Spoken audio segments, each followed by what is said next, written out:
I learned about the fall of the divine feminine. The fall of the feminine, meaning the oppression of the feminine, basically. One of the things that was taken out of the Christian Bible was that God is masculine and feminine. So you can't have creation, any kind of creation, without a feminine component. Literally nothing in the universe can be created without a male and a female component. It's impossible. But somehow all the female everything was taken out. The holy feminine is such a powerful force that if you're trying to control humanity in any way, you have to control the feminine aspect of it, because she is the backbone of society. She is the liberation energy, the self-empowerment energy.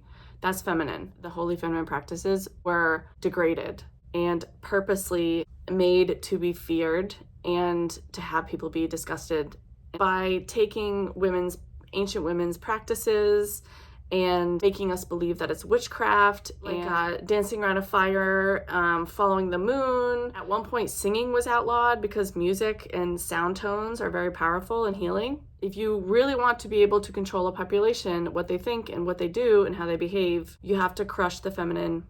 They needed to make people afraid of their own power, basically, because that's what the feminine does. It empowers people. And so women were systematically taken out of priestess roles. In a lot of religions, women aren't allowed to be priests. They're not allowed to preach. But at one point, women held very important and respected spiritual positions in society, and for very good reason. We are the bridge between the unseen and the seen by way of our womb ability. We can literally birth souls from the spirit realm onto the planet. We are the bridge. If you want to sever our connection to spirit, you sever that bridge. So I learned about how midwives were slowly not allowed to practice. Female doctors were labeled as witches and tortured, hung, burned, whatever.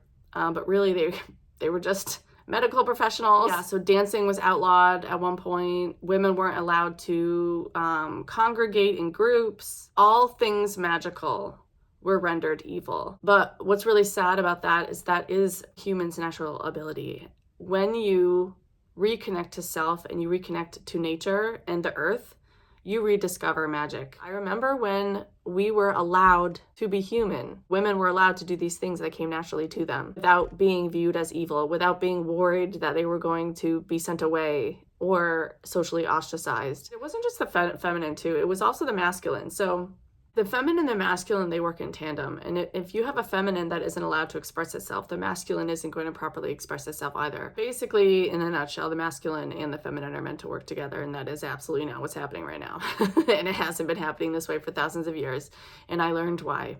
I started understanding that humanity basically has been controlled for thousands of years. It's like a disease, kind of, that something entered into our planet, a darkness, and it kind of started slowly taking over. Basically, humanity's falling, right? So that biblical story is true to a certain extent, although it has been manipulated in a particular way to create shame. If you can keep people in shame, you keep them down. It's an oppressive emotion. The falling was our drop in consciousness. So we were up in fifth dimensional consciousness or higher, and then when this darkness creeped into the earth, we fell down to a third dimensional consciousness. That's what the falling reference is. It's a fallen consciousness.